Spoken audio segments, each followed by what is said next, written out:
Morning guys.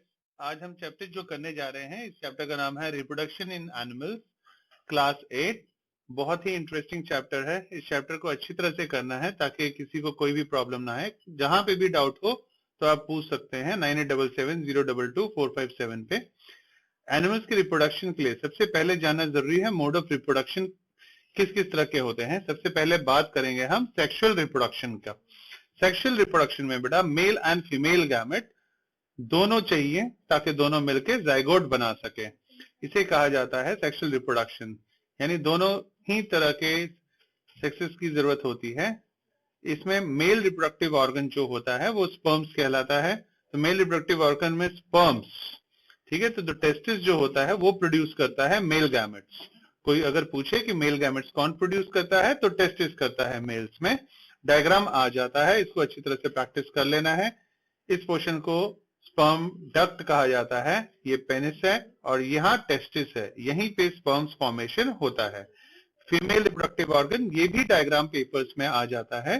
Female reproductive organ में इस tube को ओविडक्ट कहा जाता है। यहाँ ओवरीज है जहां एग का फॉर्मेशन होता है, और इस पोर्शन को यूट्रस कहा जाता है। तो दोनों में से एक कोई भी डायग्राम पेपर में पूछा जा सकता है। इन दोनों को हाथ से बना के प्रैक्टिस कर लेना है। ठीक है बच्चों, अब हम बात करते हैं फर्टिलाइजेशन की। फर्टिलाइजेशन क्या होता है? जब मेल और फीमेल गैमेट कंबाइन होते हैं तो जाइगोट बना देते हैं, और इसी प्रोसेस को बोला जाता है फर्टिलाइजेशन।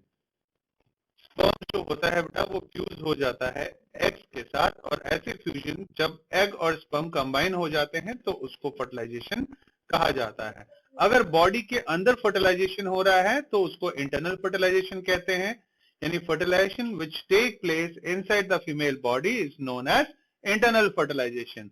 और अगर जैसे ह्यूमन बींग्स एंड एनिमल्स में होता है, अगर बॉडी के बाहर फर्टिलाइजेशन होता है तो उसको बोला जाता है एक्सटर्नल फर्टिलाइजेशन। फॉर एग्जाम्पल, जैसे फ्रॉग्स अपने जो है एग्स पानी में छोड़ देते हैं, फीमेल अपने स्पर्म्स वो भी पानी में छोड़ देते हैं, और फर्टिलाइजेशन पानी में होता है यानी बॉडी से बाहर। तो वैसे फर्टिलाइजेशन को कहा जाता है एक्सटर्नल फर्टिलाइजेशन। ऐसी चीजें हमें फ्रॉग्स में भी देखने को मिलती हैं, फिश में भी देखने को मिलती हैं। इन विट्रो फर्टिलाइजेशन क्या होता है? सपोज इसमें क्या होता है, इन विट्रो दो तरह के फर्टिलाइजेशन होते हैं, इन विट्रो और ex vivo fertilisation. In vitro fertilisation के बारे में आपके सिलेबस में है, एक्स वीवो के बारे में सिलेबस में नहीं है। इन विट्रो मतलब होता है बॉडी के बाहर जब जाइगोट बनाने के लिए स्पेशल कंडीशन प्रोवाइड किया जाता है टेस्ट ट्यूब में, उसी में स्पर्म्स एंड ओवम्स डाल के और फर्टिलाइजेशन कराया जाता है।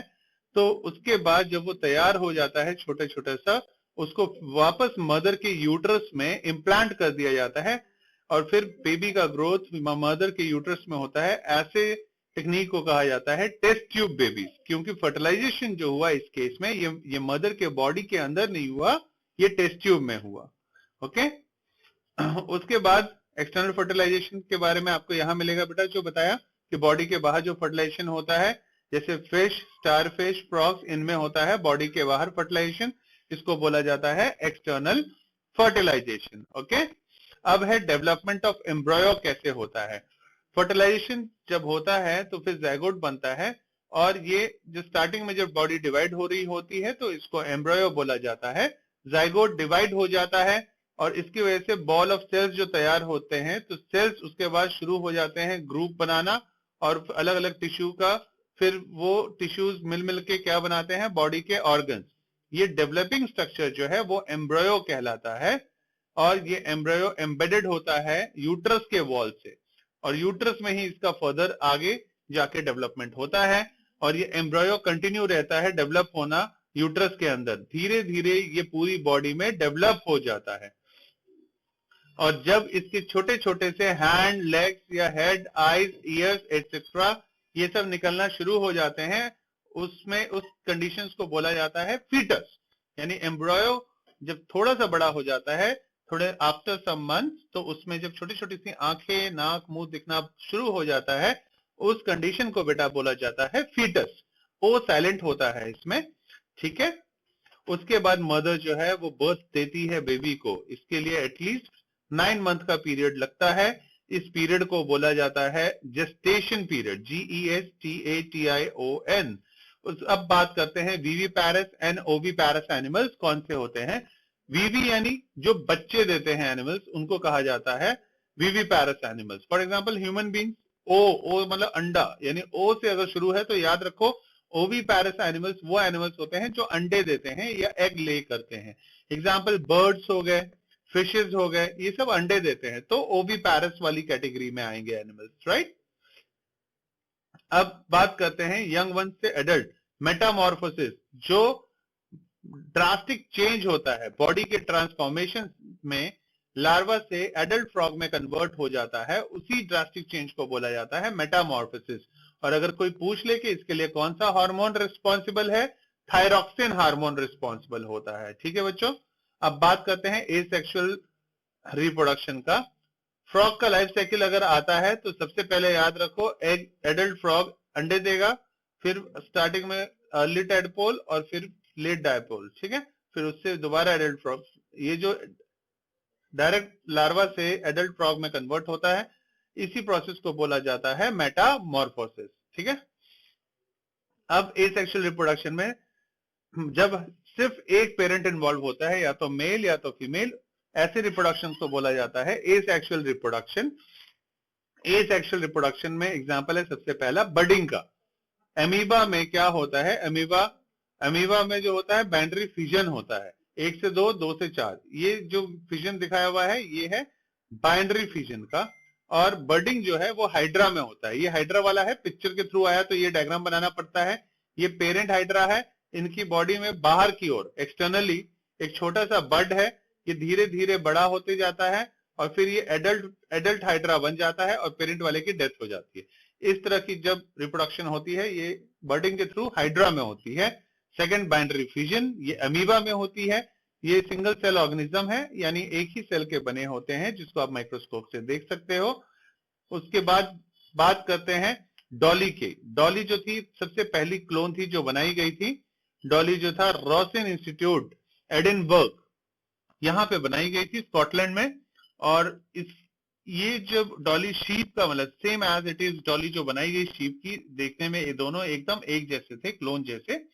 ये 14 फरवरी 2003 में बनाई गई, जो और बाद में इसको लंग डिसीज हो गया था। 14 फरवरी 2003 में इसका डेथ हो गया था। ठीक है बेटा। तो ये पहला जो था बनाया गया था क्लोन डॉली का स्कॉटलैंड में। तो इस चैप्टर में यही सब चीज है, एसेक्सुअल रिप्रोडक्शन। उसमें आप बाइनरी फिजन, बर्डिंग्स के बारे में पढ़ेंगे। 7th क्लास में 4 टाइप के थे, 4 टाइप्स के थे एसेक्सुअल रिप्रोडक्शन। 8th क्लास में 2 ही टाइप के हैं एसेक्सुअल रिप्रोडक्शन। फिर एम्ब्रॉयो, डेवलपमेंट ऑफ एम्ब्रॉयो से रिलेटेड क्वेश्चन एग्जाम्स में आते हैं। कई बार इंटरनल और एक्सटर्नल फर्टिलाइजेशन, और फर्टिलाइजेशन क्या होता है ये पूछ लेते हैं। फीटस क्या होता है ये पूछ लेते हैं। मेटामॉर्फोसिस बहुत ही इंपॉर्टेंट क्वेश्चन है। ओविपैरस और विविपैरस ये दोनों ही जीके से रिलेटेड क्वेश्चन है जो पूछ लिए जाते हैं। सेक्सुअल रिप्रोडक्शन के लिए male and female gamete responsible है, दोनों कंबाइन होके जाइगोट बनाते हैं। तो इस चैप्टर में आपने ये सब चीजें समझी हैं। और इसमें से डायग्राम जो है male reproductive organ, female reproductive organ को बना के प्रैक्टिस कर लेना है। इंपॉर्टेंट क्वेश्चन जो है इस चैप्टर में से सब ये है, describe the process of fertilisation. उसके बाद इंटरनल फर्टिलाइजेशन किसमें होता है, outside the female body, inside the female body, male body, या outside the male body, internal है तो in female body. Tadpole develop हो जाता है एडल्ट फ्रॉग में, उस प्रोसेस को क्या बोलते हैं, मेटामॉर्फोसिस। नंबर ऑफ न्यूक्लिया जो प्रेजेंट होता है जाइगोट में वो कितने होते हैं, 2, 2 न्यूक्लियस आते हैं। ट्रू फॉल्स जरूर कर लेना है क्योंकि एमसीक्यू से रिलेटेड क्वेश्चंस पूछे जाएंगे। 2 डिफरेंस बताने हैं जाइगोट और फीटस में, इसको अच्छी तरह से कर लेना है। उसके बाद डिफाइन एसेक्सुअल रिप्रोडक्शन, हर साल ये क्वेश्चन पूछा जाता है। और 2 मेथड ऑफ एसेक्सुअल रिप्रोडक्शन, क्योंकि क्लास में 2 ही मेथड है एसेक्सुअल रिप्रोडक्शन का, 7th क्लास में 4 मेथड थे। व्हाट इज मेटामॉर्फोसिस ये भी पूछ लिया जाएगा। Drastic change from larva to an adult frog is known as metamorphosis. और अगर पूछे कि कौन सा हार्मोन रिस्पॉन्सिबल है तो याद रखना है थायरॉक्सिन, THYROXINE। ओके, ये किसमें होता है ये भी बताना है, एग्जांपल्स।